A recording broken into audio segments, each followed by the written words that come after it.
రాష్ట్రంలో కాంగ్రెస్ పార్టీ అధికారంలో ఉంది. కానీ రాష్ట్రం కాంగ్రెస్ పార్టీ నాయకుల్ని సంప్రదించకుండానే మండలంలో అయినా, నియోజకవర్గంలో అయినా, జిల్లాలో అయినా తన ప్రత్యర్థులైనటువంటి బీఆర్ఎస్ పార్టీ వాళ్ళందరినీ కూడా జాయిన్ చేసుకుంటా ఉన్నారు.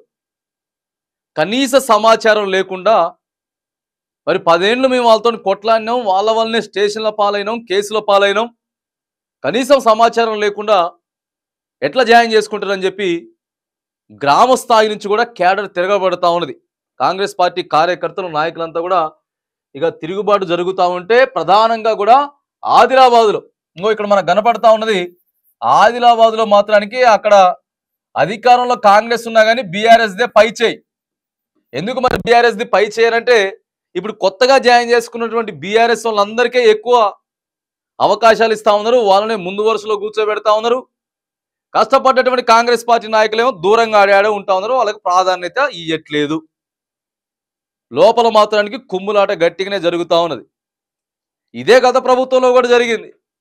కొత్తగా వచ్చిన వాడికి మాత్రానికి ఎక్కువగా బాధ్యతలు ఇస్తారు, వానికి ఎక్కువ ప్రిఫరెన్స్ చేయడం, ముందు నుంచి కష్టపడ్డోని వెనక్కి నెట్టేయడం. ఇప్పుడు కూడా అదే జరుగుతూ ఉందట కాంగ్రెస్ పార్టీలో.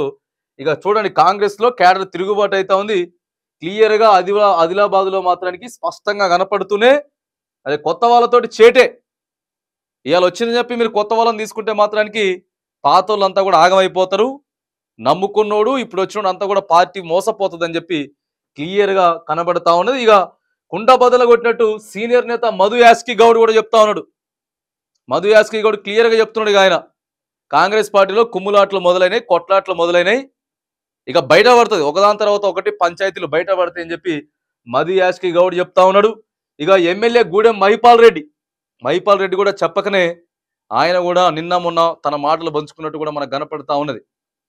మరి ఈ రకంగా అయితే ఎప్పుడు ఎన్నికలు అయిపోతాయా?